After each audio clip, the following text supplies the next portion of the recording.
श्री स्वामी समर्थ. नमस्कार प्रिय स्वामी भक्तांनो. कमीत कमी 20 मिनिटे हा मंत्र तुम्ही घरामध्ये लावून ठेवलात तर या मंत्राचा चमत्कार तुम्हाला पाहायला मिळेल. 3 दिवसात तुम्हाला या मंत्राचा अनुभव येण्यास सुरुवात होईल. आत्तापर्यंत अनेक लोकांचे जीवन या मंत्राने पलटून टाकले आहे. कोणाला धनसंपत्ती मिळाली, कोणाला चांगले आरोग्य मिळाले, मनासारखी नोकरी मिळाली, अनेक लोकांच्या व्यवसायात चांगली वृद्धी झाली.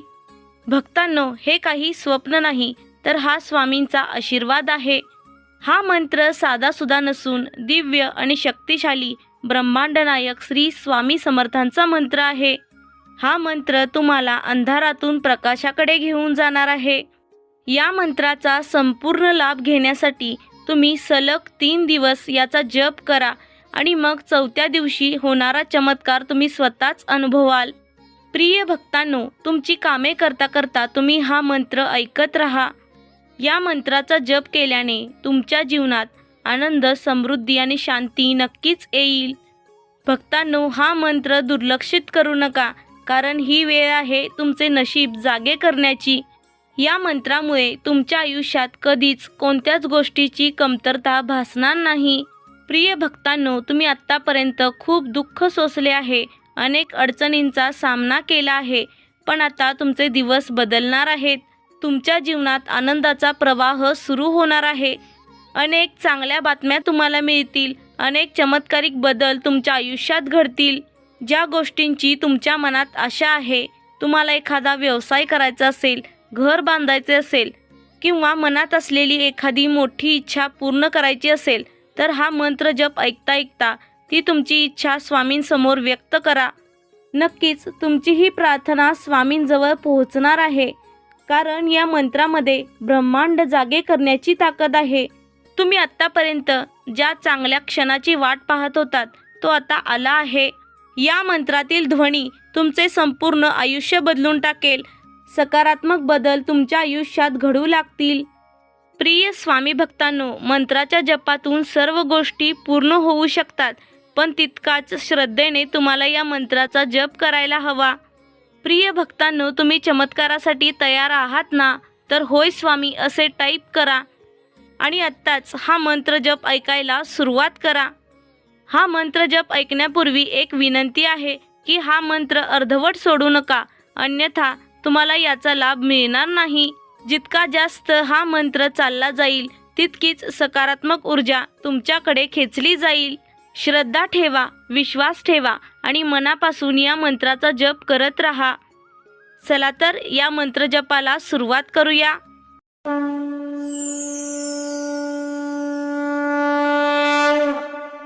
ओम नमो भगवते स्वामी समर्थाय नित्यधनप्रदाय नमः. ओम नमो भगवते स्वामी समर्थाय नित्यधनप्रदाय नमः. ओम नमो भगवते स्वामी समर्थाय नित्यधनप्रदाय नमः.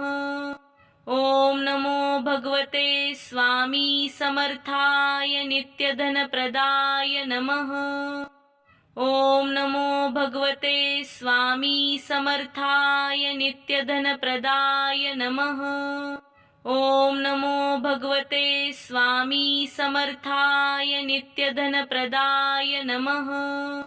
ओम नमो भगवते स्वामी समर्थाय नित्यधनप्रदाय नमः. ओम नमो भगवते स्वामी समर्थाय नित्यधनप्रदाय नमः. ओम नमो भगवते स्वामी समर्थाय नित्यधनप्रदाय नमः. ओम नमो भगवते स्वामी समर्थाय नित्यधनप्रदाय नमः. ओम नमो भगवते स्वामी समर्थाय नित्यधनप्रदाय नमः. ओम नमो भगवते स्वामी समर्थाय नित्यधनप्रदाय नमः. ओम नमो भगवते स्वामी समर्थाय नित्यधनप्रदाय नमः. ओम नमो भगवते स्वामी समर्थाय नित्यधनप्रदाय नमः. ओम नमो भगवते स्वामी समर्थाय नित्यधनप्रदाय नमः। ओम नमो भगवते स्वामी समर्थाय नित्यधनप्रदाय नमः। ओम नमो भगवते स्वामी समर्थाय नित्यधनप्रदाय नमः। ओम नमो भगवते स्वामी समर्थाय नित्यधनप्रदाय नमः। ओम नमो भगवते स्वामी समर्थाय नित्यधनप्रदाय नमः। ओम नमो भगवते स्वामी समर्थाय नित्यधनप्रदाय नमः। ओम नमो भगवते स्वामी समर्थाय नित्यधनप्रदाय नमः। ओम नमो भगवते स्वामी समर्थाय नित्यधनप्रदाय नमः। ओम नमो भगवते स्वामी समर्थाय नित्यधनप्रदाय नमः। ओम नमो भगवते स्वामी समर्थाय नित्यधनप्रदाय नमः। ओम नमो भगवते स्वामी समर्थाय नित्यधनप्रदाय नमः। ओम नमो भगवते स्वामी समर्थाय नित्यधनप्रदाय नमः। ओम नमो भगवते स्वामी समर्थाय नित्यधनप्रदाय नमः। ओम नमो भगवते स्वामी समर्थाय नित्यधनप्रदाय नमः। ओम नमो भगवते स्वामी समर्थाय नित्यधनप्रदाय नमः। ओम नमो भगवते स्वामी समर्थाय नित्यधनप्रदाय नमः। ओम नमो भगवते स्वामी समर्थाय नित्यधनप्रदाय नमः। ओम नमो भगवते स्वामी समर्थाय नित्यधनप्रदाय नमः। ओम नमो भगवते स्वामी समर्थाय नित्यधनप्रदाय नमः। ओम नमो भगवते स्वामी समर्थाय नित्यधनप्रदाय नमः।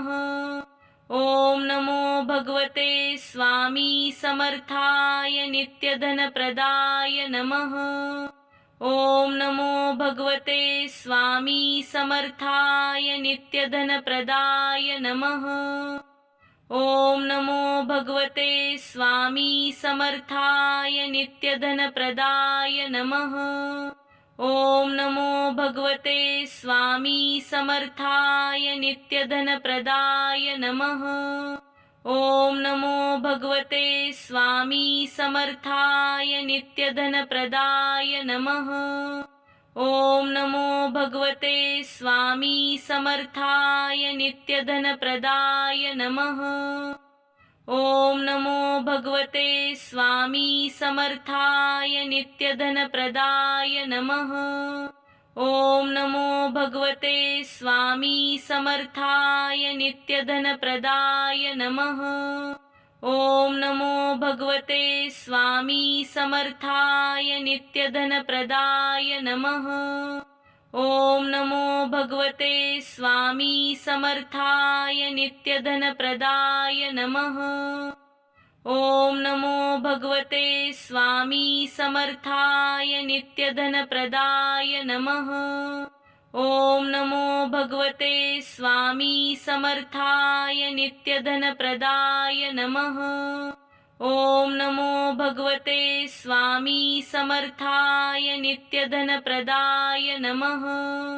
ओम नमो भगवते स्वामी समर्थाय नित्यधनप्रदाय नमः। ओम नमो भगवते स्वामी समर्थाय नित्यधनप्रदाय नमः। ओम नमो भगवते स्वामी समर्थाय नित्यधनप्रदाय नमः।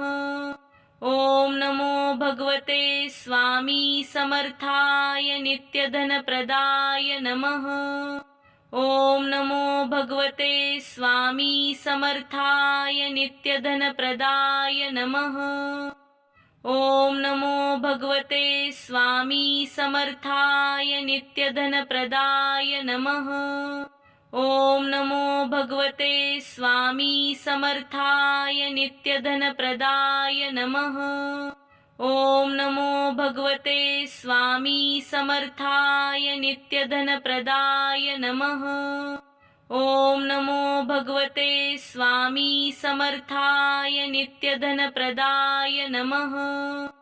ओम नमो भगवते स्वामी समर्थाय नित्यधनप्रदाय नमः। ओम नमो भगवते स्वामी समर्थाय नित्यधनप्रदाय नमः। ओम नमो भगवते स्वामी समर्थाय नित्यधनप्रदाय नमः। ओम नमो भगवते स्वामी समर्थाय नित्यधनप्रदाय नमः। ओम नमो भगवते स्वामी समर्थाय नित्यधनप्रदाय नमः। ओम नमो भगवते स्वामी समर्थाय नित्यधनप्रदाय नमः। ओम नमो भगवते स्वामी समर्थाय नित्यधनप्रदाय नमः। ओम नमो भगवते स्वामी समर्थाय नित्यधनप्रदाय नमः। ओम नमो भगवते स्वामी समर्थाय नित्यधनप्रदाय नमः। ओम नमो भगवते स्वामी समर्थाय नित्यधनप्रदाय नमः। ओम नमो भगवते स्वामी समर्थाय नित्यधनप्रदाय नमः। ओम नमो भगवते स्वामी समर्थाय नित्यधनप्रदाय नमः। ओम नमो भगवते स्वामी समर्थाय नित्यधनप्रदाय नमः। ओम नमो भगवते स्वामी समर्थाय नित्यधनप्रदाय नमः। ओम नमो भगवते स्वामी समर्थाय नित्यधनप्रदाय नमः। ओम नमो भगवते स्वामी समर्थाय नित्यधनप्रदाय नमः। ओम नमो भगवते स्वामी समर्थाय नित्यधनप्रदाय नमः। ओम नमो भगवते स्वामी समर्थाय नित्यधनप्रदाय नमः। ओम नमो भगवते स्वामी समर्थाय नित्यधनप्रदाय नमः। ओम नमो भगवते स्वामी समर्थाय नित्यधनप्रदाय नमः। ओम नमो भगवते स्वामी समर्थाय नित्यधनप्रदाय नमः। ओम नमो भगवते स्वामी समर्थाय नित्यधनप्रदाय नमः। ओम नमो भगवते स्वामी समर्थाय नित्यधनप्रदाय नमः। ओम नमो भगवते स्वामी समर्थाय नित्यधनप्रदाय नमः। ओम नमो भगवते स्वामी समर्थाय नित्यधनप्रदाय नमः। ओम नमो भगवते स्वामी समर्थाय नित्यधनप्रदाय नमः। ओम नमो भगवते स्वामी समर्थाय नित्यधनप्रदाय नमः। ओम नमो भगवते स्वामी समर्थाय नित्यधनप्रदाय नमः। ओम नमो भगवते स्वामी समर्थाय नित्यधनप्रदाय नमः। ओम नमो भगवते स्वामी समर्थाय नित्यधनप्रदाय नमः। ओम नमो भगवते स्वामी समर्थाय नित्यधनप्रदाय नमः। ओम नमो भगवते स्वामी समर्थाय नित्यधनप्रदाय नमः। ओम नमो भगवते स्वामी समर्थाय नित्यधनप्रदाय नमः। ओम नमो भगवते स्वामी समर्थाय नित्यधनप्रदाय नमः। ओम नमो भगवते स्वामी समर्थाय नित्यधनप्रदाय नमः। ओम नमो भगवते स्वामी समर्थाय नित्यधनप्रदाय नमः। ओम नमो भगवते स्वामी समर्थाय नित्यधनप्रदाय नमः। ओम नमो भगवते स्वामी समर्थाय नित्यधनप्रदाय नमः। ओम नमो भगवते स्वामी समर्थाय नित्यधनप्रदाय नमः। ओम नमो भगवते स्वामी समर्थाय नित्यधनप्रदाय नमः। ओम नमो भगवते स्वामी समर्थाय नित्यधनप्रदाय नमः। ओम नमो भगवते स्वामी समर्थाय नित्यधनप्रदाय नमः।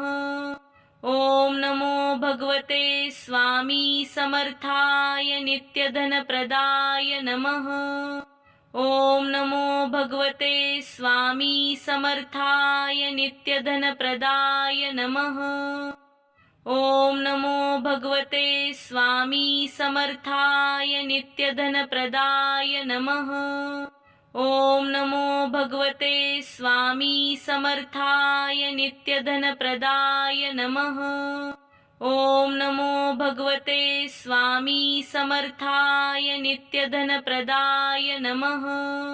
ओम नमो भगवते स्वामी समर्थाय नित्यधनप्रदाय नमः। ओम नमो भगवते स्वामी समर्थाय नित्यधनप्रदाय नमः। ओम नमो भगवते स्वामी समर्थाय नित्यधनप्रदाय नमः। ओम नमो भगवते स्वामी समर्थाय नित्यधनप्रदाय नमः। ओम नमो भगवते स्वामी समर्थाय नित्यधनप्रदाय नमः। ओम नमो भगवते स्वामी समर्थाय नित्यधनप्रदाय नमः। ओम नमो भगवते स्वामी समर्थाय नित्यधनप्रदाय नमः। ओम नमो भगवते स्वामी समर्थाय नित्यधनप्रदाय नमः। ओम नमो भगवते स्वामी समर्थाय नित्यधनप्रदाय नमः। ओम नमो भगवते स्वामी समर्थाय नित्यधनप्रदाय नमः। ओम नमो भगवते स्वामी समर्थाय नित्यधनप्रदाय नमः। ओम नमो भगवते स्वामी समर्थाय नित्यधनप्रदाय नमः।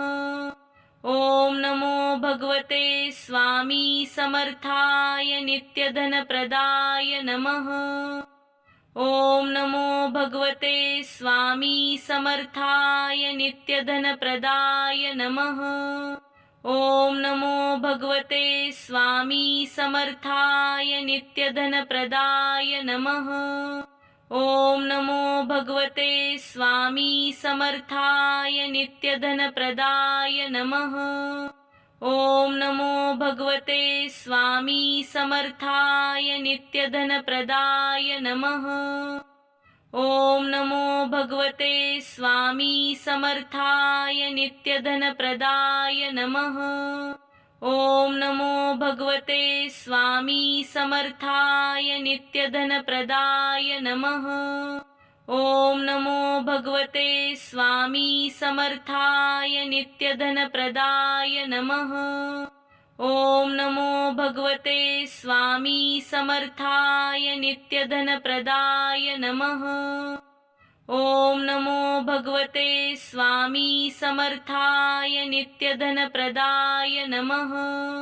ओम नमो भगवते स्वामी समर्थाय नित्यधनप्रदाय नमः। ओम नमो भगवते स्वामी समर्थाय नित्यधनप्रदाय नमः। ओम नमो भगवते स्वामी समर्थाय नित्यधनप्रदाय नमः।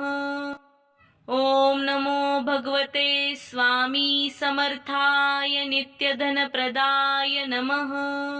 ओम नमो भगवते स्वामी समर्थाय नित्यधनप्रदाय नमः। ओम नमो भगवते स्वामी समर्थाय नित्यधनप्रदाय नमः। ओम नमो भगवते स्वामी समर्थाय नित्यधनप्रदाय नमः। ओम नमो भगवते स्वामी समर्थाय नित्यधनप्रदाय नमः। ओम नमो भगवते स्वामी समर्थाय नित्यधनप्रदाय नमः। ओम नमो भगवते स्वामी समर्थाय नित्यधनप्रदाय नमः। ओम नमो भगवते स्वामी समर्थाय नित्यधनप्रदाय नमः। ओम नमो भगवते स्वामी समर्थाय नित्यधनप्रदाय नमः। ओम नमो भगवते स्वामी समर्थाय नित्यधनप्रदाय नमः। ओम नमो भगवते स्वामी समर्थाय नित्यधनप्रदाय नमः। ओम नमो भगवते स्वामी समर्थाय नित्यधनप्रदाय नमः। ओम नमो भगवते स्वामी समर्थाय नित्यधनप्रदाय नमः। ओम नमो भगवते स्वामी समर्थाय नित्यधनप्रदाय नमः। ओम नमो भगवते स्वामी समर्थाय नित्यधनप्रदाय नमः। ओम नमो भगवते स्वामी समर्थाय नित्यधनप्रदाय नमः। ओम नमो भगवते स्वामी समर्थाय नित्यधनप्रदाय नमः। ओम नमो भगवते स्वामी समर्थाय नित्यधनप्रदाय नमः। ओम नमो भगवते स्वामी समर्थाय नित्यधनप्रदाय नमः। ओम नमो भगवते स्वामी समर्थाय नित्यधनप्रदाय नमः। ओम नमो भगवते स्वामी समर्थाय नित्यधनप्रदाय नमः। ओम नमो भगवते स्वामी समर्थाय नित्यधनप्रदाय नमः। ओम नमो भगवते स्वामी समर्थाय नित्यधनप्रदाय नमः। ओम नमो भगवते स्वामी समर्थाय नित्यधनप्रदाय नमः। ओम नमो भगवते स्वामी समर्थाय नित्यधनप्रदाय नमः। ओम नमो भगवते स्वामी समर्थाय नित्यधनप्रदाय नमः। ओम नमो भगवते स्वामी समर्थाय नित्यधनप्रदाय नमः। ओम नमो भगवते स्वामी समर्थाय नित्यधनप्रदाय नमः। ओम नमो भगवते स्वामी समर्थाय नित्यधनप्रदाय नमः। ओम नमो भगवते स्वामी समर्थाय नित्यधनप्रदाय नमः। ओम नमो भगवते स्वामी समर्थाय नित्यधनप्रदाय नमः। ओम नमो भगवते स्वामी समर्थाय नित्यधनप्रदाय नमः। ओम नमो भगवते स्वामी समर्थाय नित्यधनप्रदाय नमः। ओम नमो भगवते स्वामी समर्थाय नित्यधनप्रदाय नमः। ओम नमो भगवते स्वामी समर्थाय नित्यधनप्रदाय नमः। ओम नमो भगवते स्वामी समर्थाय नित्यधनप्रदाय नमः। ओम नमो भगवते स्वामी समर्थाय नित्यधनप्रदाय नमः। ओम नमो भगवते स्वामी समर्थाय नित्यधनप्रदाय नमः। ओम नमो भगवते स्वामी समर्थाय नित्यधनप्रदाय नमः। ओम नमो भगवते स्वामी समर्थाय नित्यधनप्रदाय नमः। ओम नमो भगवते स्वामी समर्थाय नित्यधनप्रदाय नमः। ओम नमो भगवते स्वामी समर्थाय नित्यधनप्रदाय नमः। ओम नमो भगवते स्वामी समर्थाय नित्यधनप्रदाय नमः। ओम नमो भगवते स्वामी समर्थाय नित्यधनप्रदाय नमः। ओम नमो भगवते स्वामी समर्थाय नित्यधनप्रदाय नमः। ओम नमो भगवते स्वामी समर्थाय नित्यधनप्रदाय नमः। ओम नमो भगवते स्वामी समर्थाय नित्यधनप्रदाय नमः। ओम नमो भगवते स्वामी समर्थाय नित्यधनप्रदाय नमः। ओम नमो भगवते स्वामी समर्थाय नित्यधनप्रदाय नमः। ओम नमो भगवते स्वामी समर्थाय नित्यधनप्रदाय नमः। ओम नमो भगवते स्वामी समर्थाय नित्यधनप्रदाय नमः। ओम नमो भगवते स्वामी समर्थाय नित्यधनप्रदाय नमः। ओम नमो भगवते स्वामी समर्थाय नित्यधनप्रदाय नमः। ओम नमो भगवते स्वामी समर्थाय नित्यधनप्रदाय नमः।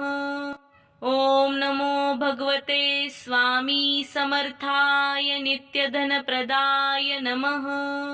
ओम नमो भगवते स्वामी समर्थाय नित्यधनप्रदाय नमः।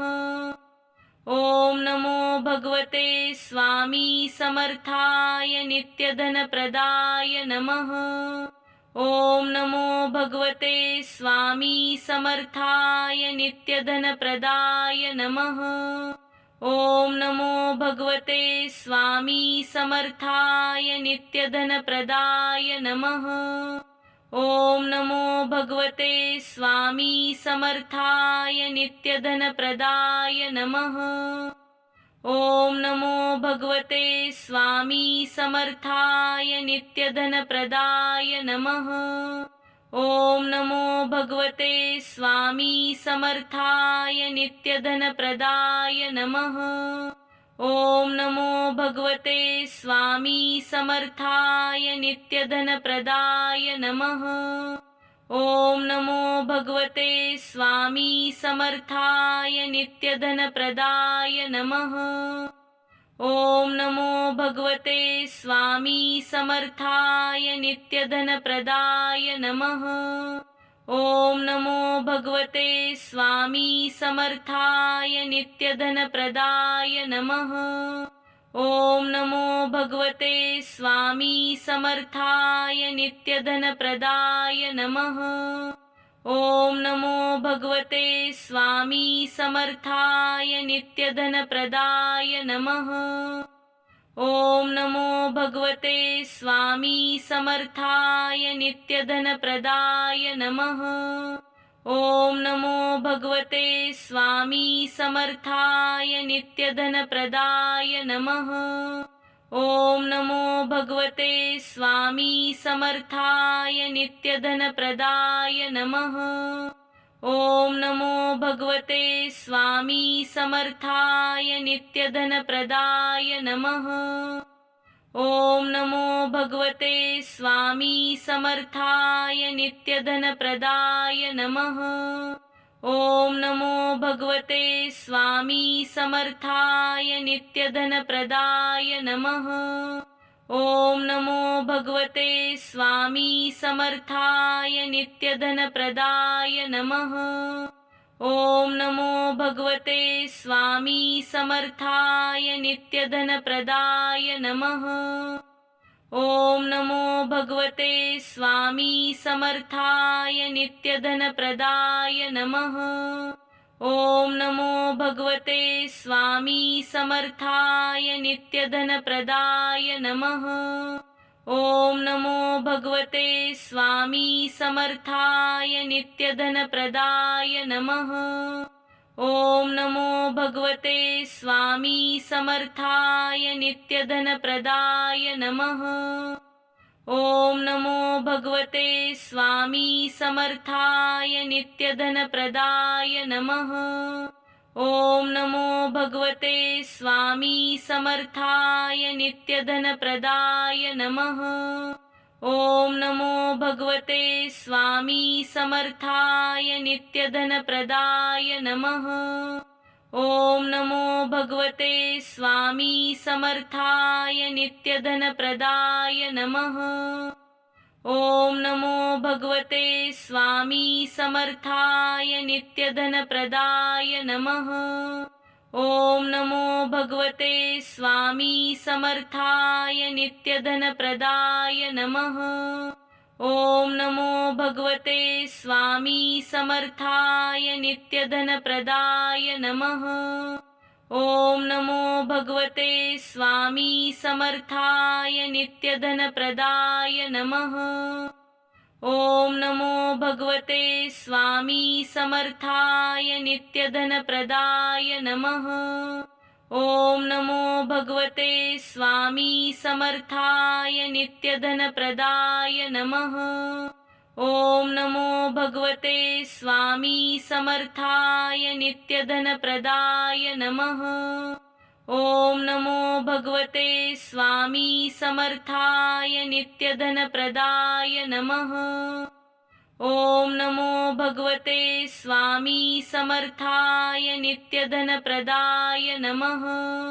ओम नमो भगवते स्वामी समर्थाय नित्यधनप्रदाय नमः।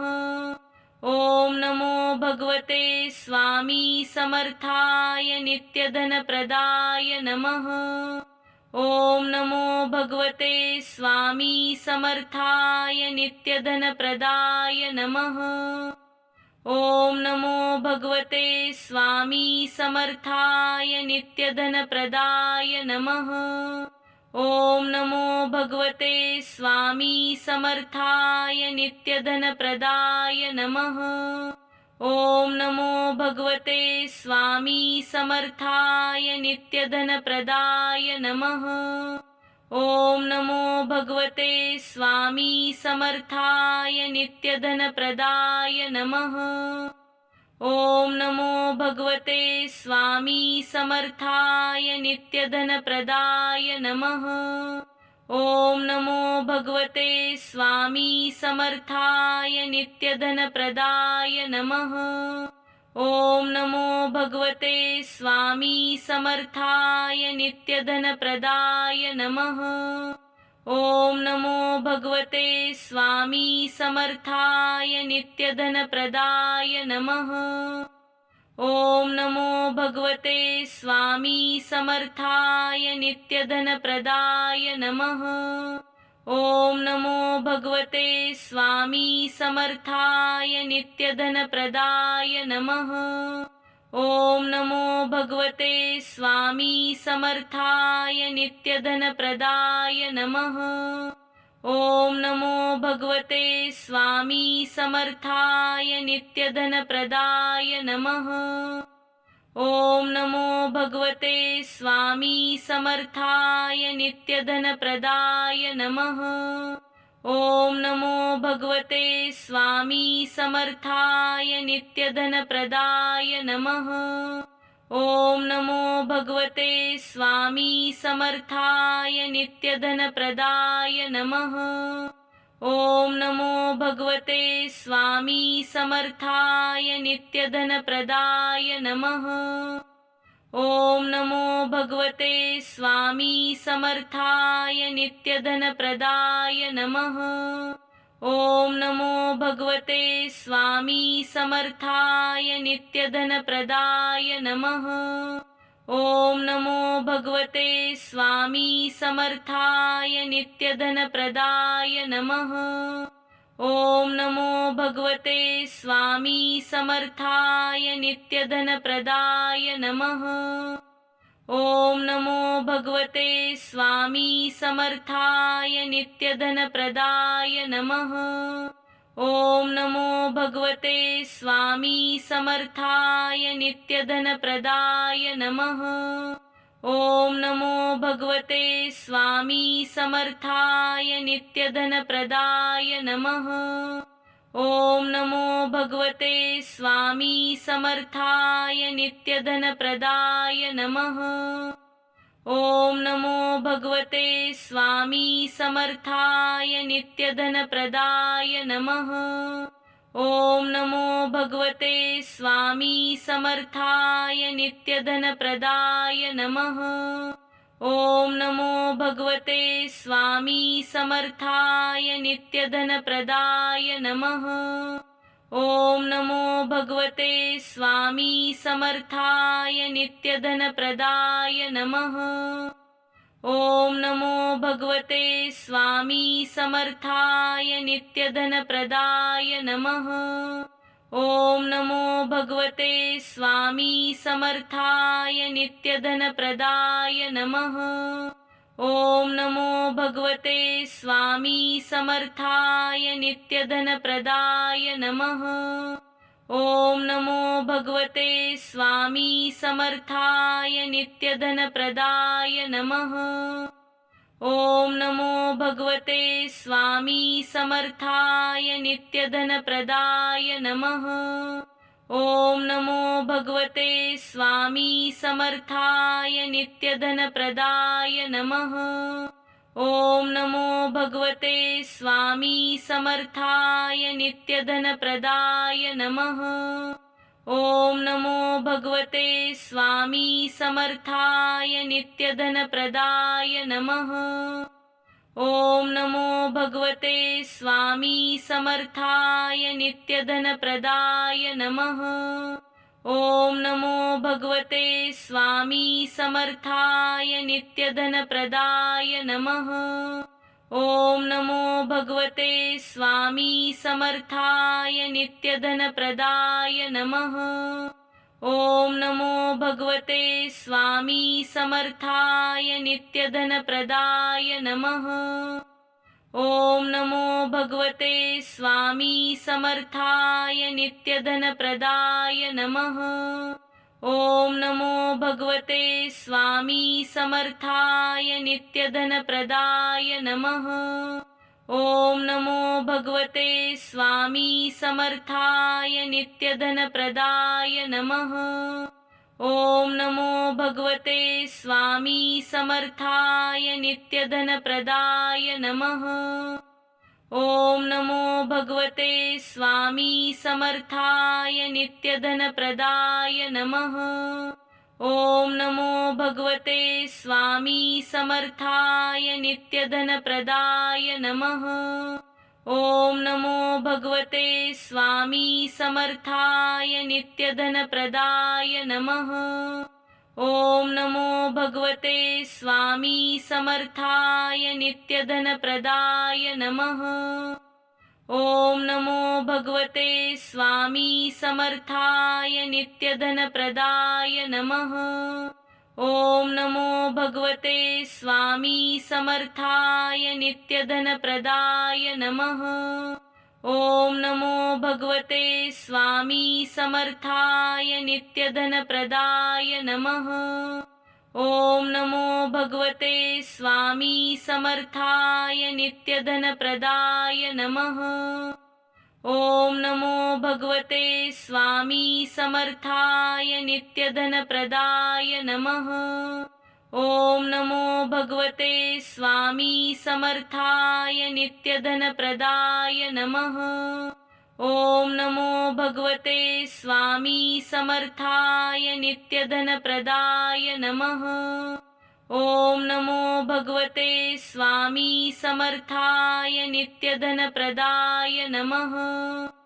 ओम नमो भगवते स्वामी समर्थाय नित्यधनप्रदाय नमः। ओम नमो भगवते स्वामी समर्थाय नित्यधनप्रदाय नमः। ओम नमो भगवते स्वामी समर्थाय नित्यधनप्रदाय नमः। ओम नमो भगवते स्वामी समर्थाय नित्यधनप्रदाय नमः। ओम नमो भगवते स्वामी समर्थाय नित्यधनप्रदाय नमः। ओम नमो भगवते स्वामी समर्थाय नित्यधनप्रदाय नमः। ओम नमो भगवते स्वामी समर्थाय नित्यधनप्रदाय नमः। ओम नमो भगवते स्वामी समर्थाय नित्यधनप्रदाय नमः। ओम नमो भगवते स्वामी समर्थाय नित्यधनप्रदाय नमः। ओम नमो भगवते स्वामी समर्थाय नित्यधनप्रदाय नमः। ओम नमो भगवते स्वामी समर्थाय नित्यधनप्रदाय नमः। ओम नमो भगवते स्वामी समर्थाय नित्यधनप्रदाय नमः। ओम नमो भगवते स्वामी समर्थाय नित्यधनप्रदाय नमः। ओम नमो भगवते स्वामी समर्थाय नित्यधनप्रदाय नमः। ओम नमो भगवते स्वामी समर्थाय नित्यधनप्रदाय नमः। ओम नमो भगवते स्वामी समर्थाय नित्यधनप्रदाय नमः। ओम नमो भगवते स्वामी समर्थाय नित्यधनप्रदाय नमः। ओम नमो भगवते स्वामी समर्थाय नित्यधनप्रदाय नमः। ओम नमो भगवते स्वामी समर्थाय नित्यधनप्रदाय नमः। ओम नमो भगवते स्वामी समर्थाय नित्यधनप्रदाय नमः। ओम नमो भगवते स्वामी समर्थाय नित्यधनप्रदाय नमः। ओम नमो भगवते स्वामी समर्थाय नित्यधनप्रदाय नमः। ओम नमो भगवते स्वामी समर्थाय नित्यधनप्रदाय नमः। ओम नमो भगवते स्वामी समर्थाय नित्यधनप्रदाय नमः। ओम नमो भगवते स्वामी समर्थाय नित्यधनप्रदाय नमः। ओम नमो भगवते स्वामी समर्थाय नित्यधनप्रदाय नमः। ओम नमो भगवते स्वामी समर्थाय नित्यधनप्रदाय नमः। ओम नमो भगवते स्वामी समर्थाय नित्यधनप्रदाय नमः। ओम नमो भगवते स्वामी समर्थाय नित्यधनप्रदाय नमः। ओम नमो भगवते स्वामी समर्थाय नित्यधनप्रदाय नमः। ओम नमो भगवते स्वामी समर्थाय नित्यधनप्रदाय नमः। ओम नमो भगवते स्वामी समर्थाय नित्यधनप्रदाय नमः।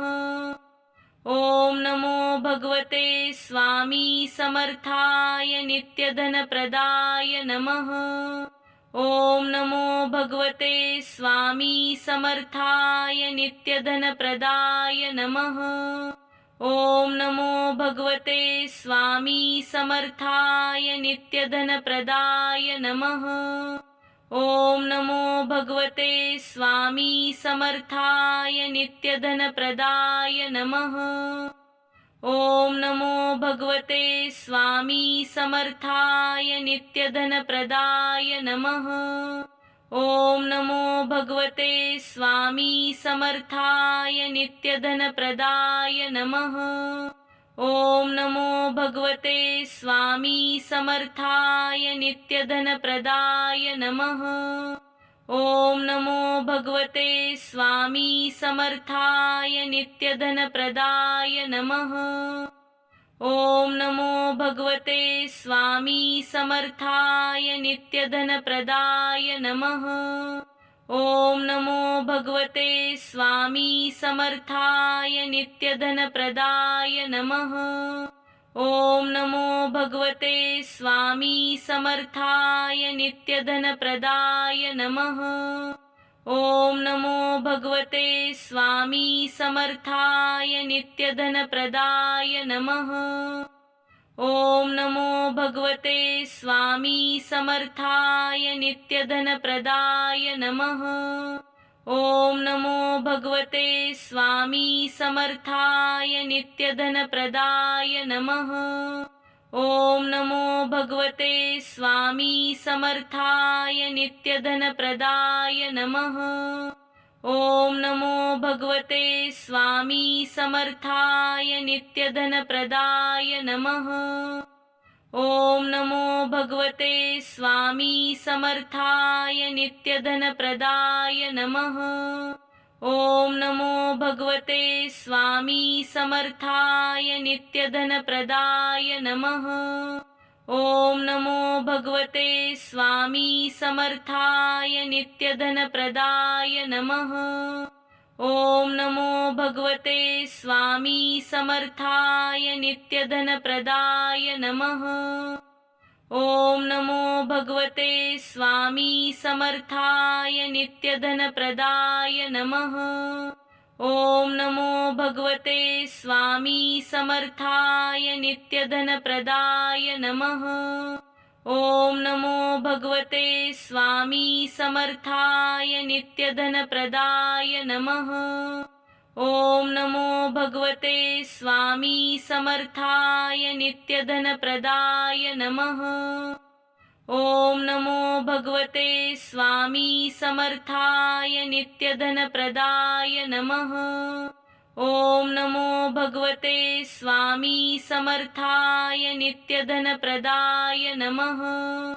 ओम नमो भगवते स्वामी समर्थाय नित्यधनप्रदाय नमः। ओम नमो भगवते स्वामी समर्थाय नित्यधनप्रदाय नमः। ओम नमो भगवते स्वामी समर्थाय नित्यधनप्रदाय नमः। ओम नमो भगवते स्वामी समर्थाय नित्यधनप्रदाय नमः। ओम नमो भगवते स्वामी समर्थाय नित्यधनप्रदाय नमः।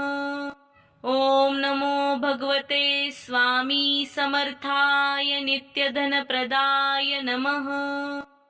ओम नमो भगवते स्वामी समर्थाय नित्यधनप्रदाय नमः। ओम नमो भगवते स्वामी समर्थाय नित्यधनप्रदाय नमः। ओम नमो भगवते स्वामी समर्थाय नित्यधनप्रदाय नमः। ओम नमो भगवते स्वामी समर्थाय नित्यधनप्रदाय नमः। ओम नमो भगवते स्वामी समर्थाय नित्यधनप्रदाय नमः। ओम नमो भगवते स्वामी समर्थाय नित्यधनप्रदाय नमः। ओम नमो भगवते स्वामी समर्थाय नित्यधनप्रदाय नमः। ओम नमो भगवते स्वामी समर्थाय नित्यधनप्रदाय नमः। ओम नमो भगवते स्वामी समर्थाय नित्यधनप्रदाय नमः।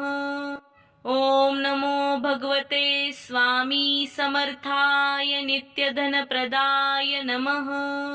ओम नमो भगवते स्वामी समर्थाय नित्यधनप्रदाय नमः। ओम नमो भगवते स्वामी समर्थाय नित्यधनप्रदाय नमः। ओम नमो भगवते स्वामी समर्थाय नित्यधनप्रदाय नमः। ओम नमो भगवते स्वामी समर्थाय नित्यधनप्रदाय नमः। ओम नमो भगवते स्वामी समर्थाय नित्यधनप्रदाय नमः। ओम नमो भगवते स्वामी समर्थाय नित्यधनप्रदाय नमः। ओम नमो भगवते स्वामी समर्थाय नित्यधनप्रदाय नमः। ओम नमो भगवते स्वामी समर्थाय नित्यधनप्रदाय नमः। ओम नमो भगवते स्वामी समर्थाय नित्यधनप्रदाय नमः।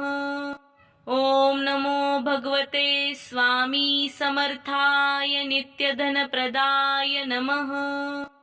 ओम नमो भगवते स्वामी समर्थाय नित्यधनप्रदाय नमः। ओम नमो भगवते स्वामी समर्थाय नित्यधनप्रदाय नमः। ओम नमो भगवते स्वामी समर्थाय नित्यधनप्रदाय नमः। ओम नमो भगवते स्वामी समर्थाय नित्यधनप्रदाय नमः। ओम नमो भगवते स्वामी समर्थाय नित्यधनप्रदाय नमः।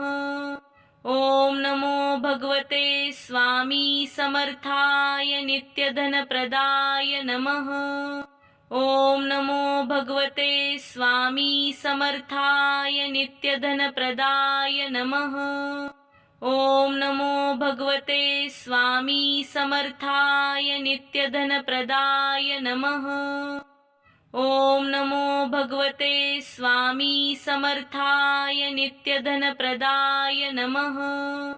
ओम नमो भगवते स्वामी समर्थाय नित्यधनप्रदाय नमः। ओम नमो भगवते स्वामी समर्थाय नित्यधनप्रदाय नमः। ओम नमो भगवते स्वामी समर्थाय नित्यधनप्रदाय नमः।